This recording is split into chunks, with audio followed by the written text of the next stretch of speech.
अस्सलाम वालेकुम। सियाणे कहते हैं सफा करके सुती ते आटा खा गई कुत्ती।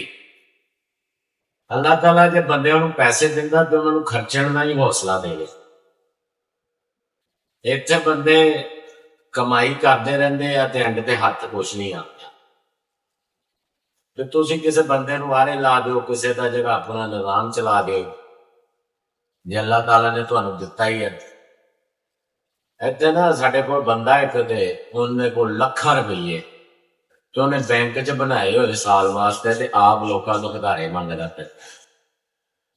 भी अल्लाह ने जिन्हां नूं दित्ता तुसीं यार फिर कहंदे आ कि कफन नूं जेब ने किहड़ा नाल जाना है। कफन नूं जेब वाकिआ ही नहीं गी ते पर उदों तुहाडे हत्थां च साह नहीं रहिंदा, हत्थ काम छड्ड जांदे, नहीं तां तुसीं उदों भी लै जाओ।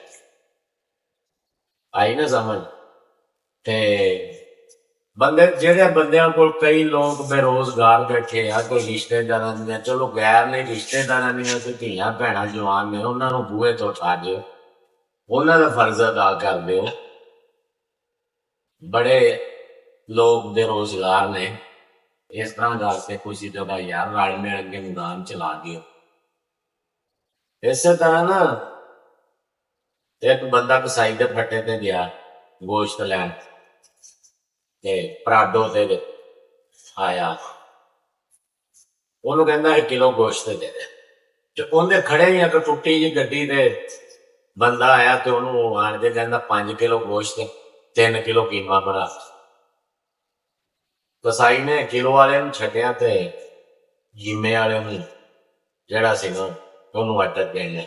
ਜਦੋਂ ਲੈ ਕੇ ਤੇ ਚਲਾ ਗਿਆ ਤੇ ਉਹ ਆਪਣਾ ਪਰਾਡੋ ਵਾਲਾ ਬਾਅਦ ਚ ਪੁੱਛਦਾ ਕਸਾਈ ਨੂੰ ਕਿ ਬੰਦਾ ਕੌਣ ਸੀ ਯਾਰ, ਇਹ ਕੰਮ ਕੀ ਕਰਦਾ। ਉਹਨੇ ਕਿਹਾ ਕੰਮ ਕੋਈ ਵੀ ਨਹੀਂ ਕਰਦਾ, ਕੰਮ ਇੰਨਾ ਕੁ ਕਰਦਾ ਵੀ ਜਿਹੜੇ ਬੰਦੇ ਛੱਡ ਜਾਂਦੇ ਨੇ ਨਾ ਦੌਲਤ, ਮਰ ਜਾਂਦੇ ਨੇ, ਉਹਨਾਂ ਬੇਵਾ ਔਰਤਾਂ ਨਾਲ ਸ਼ਾਦੀ ਕਰ ਲੈਂਦਾ ਤੇ ਉਹਨਾਂ ਦੀਆਂ ਜਿਹੜਾ ਨਾ ਆਪਣਾ ਦੌਲਤ ਤੇ ਐਸ਼ੋ ਆਰਾਮ ਕਰਦੇ।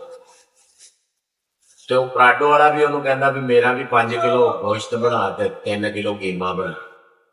ਲੈ ਕੇ ਤੇ ਘਰ ਆ ਗਿਆ। ਘਰ ਬੁੱਢੀ ਕਹਿੰਦੀ ਜੀ ਇੰਨਾ ਗੋਸ਼ਤ ਆਪਾਂ ਕਿਹੜਾ ਕਿਸੇ ਦਾਵਤ ਕੀਤੀ, ਆਪਣੇ ਮਹਿਮਾਨ ਨੇ।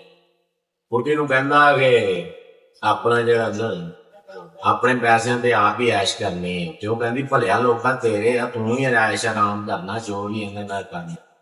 ਉਹਨੇ ਕਿਹਾ ਤੈਨੂੰ ਨਹੀਂ ਪਤਾ ਇੱਥੇ ਇੱਕ ਡਾਲੇ ਵਾਲਾ ਵੀ ਬੈਠਾ